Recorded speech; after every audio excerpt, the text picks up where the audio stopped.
Hello and welcome back to the series where I rank Ash's Pokemon teams, and today we are ranking his Alola team, and I hope you guys enjoy. Be sure to let me know how you would rank this team in the comments, and like the video to see the final team ranked Ash's current Pokemon Journeys team.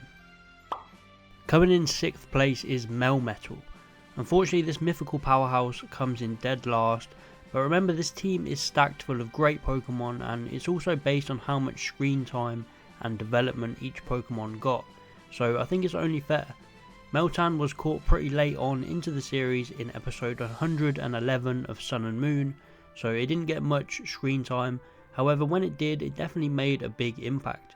It took down Faber's Hypno in the first round of the Alola League, and then after this went on and met up with a bunch of other Meltan evolving into Melmetal, giving Ash even more power for the final rounds of the Alola League, and had some decent battles. It lost to Gladion Silvally and took down Kukui's Empoleon. Overall it was awesome to see Ash own this to promote Pokemon Go. Despite it not really being around for that long, it was still a crucial part of this team. Coming in number 5 is Naganadel.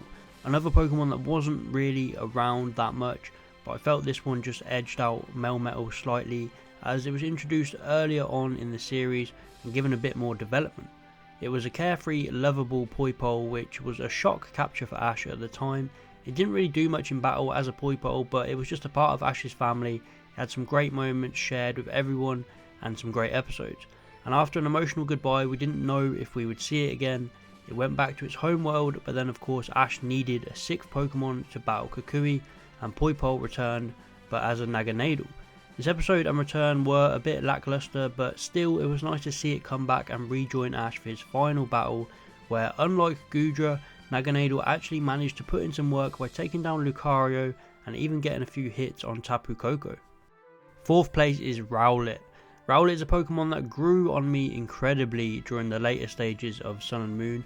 In the early days I didn't really get its deal. It slept in Ash's bag all the time, barely got any battle action. I just thought it was a whole lot of wasted potential, but then as time went on it became a fan favourite and also one of my favourites. It got given some decent development, even swallowing an Everstone to say that it was strong enough to evolve, but it wasn't going to. I liked its rivalry with Howl. Although they only battled twice, it was nice for Rowlet to get the better of its evolved form, and I actually loved the battle in the Alola League, despite it falling asleep, making everyone think that Ash lost the battle. So overall Rowlet was just a bundle of joy in this Alola team, and if you take Rowlet away then you're missing a lot of personality here. It was very important to the whole family vibe that Sun and Moon had. Taking the 3rd spot is Incineroar. These top 3 were really tough to rank, and honestly they could have gone either way, but I decided to go in the order that I think looked best. And Incineroar, one of Ash's closest Pokemon in Alola, it had a huge episode where it joined Ash's team. After seeing a close friend die, Ash offered it a place and took it in, and then from there their bond just grew stronger and stronger. Ash and Litten would constantly be training to get stronger. They would constantly push themselves, and they even had a rivalry going with the Masked Royals Incineroar, which also pushed Litten to evolve into both Torracat and then of course Incineroar in the final battle in the Alola League. Kukui played a massive part in the development of this Pokemon. Torracat performed well in the league and especially in the final battle, where it took down Kukui's Venusaur and then went on to clash with Incineroar and finally managed to defeat it, overcoming its rival and then evolving into Incineroar itself.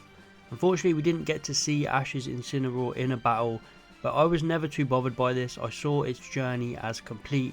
It had overcome Kukui's and managed to surpass them. It was just a fantastic Pokemon with great development and backstory. Coming in number 2 is Pikachu. So I actually had Pikachu at number 1 at one point, but I decided to move it down to the 2nd place spot. Pikachu was once again so important in this region. Some say that Ash and Pikachu had the closest bond they've ever shared in Alola, and I can definitely see that. They did everything together. Pikachu competed in most of Ash's big battles in Alola, getting a lot of wins, and of course the standout being the final matchup between Kukui in the Alola League, where it took down the legendary Tapu Koko with its signature Z move, a moment that we will all remember forever. It was Pikachu at its best, and it was only able to bring out this power because of the close bond it had with Ash. I don't think I need to say much more. We all know how important Pikachu is to Ash, and especially in Alola. Their bond just keeps growing, and when they are on form, they are unstoppable in battle. Taking the first spot, the best Pokemon on Ash's Alola team is Lycanroc. Lycanroc was crucial to Ash's Alola journey, and I think this was Ash's true ace of this region. It's hard to pick an ace from all of his fantastic Pokemon in this team.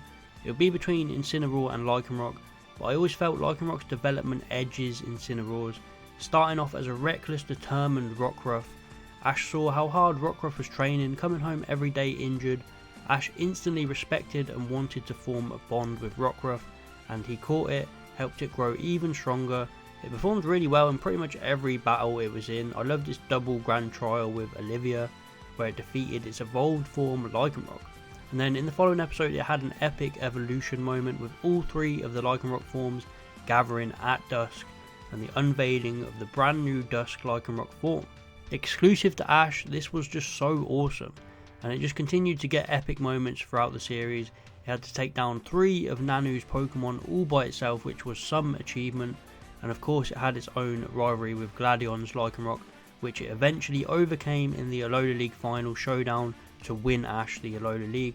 Overall, this Pokemon is at the centre of everything Ash does in Alola, and it deserves its spot as the best Pokemon. So that was my list for Ash's Sun and Moon team.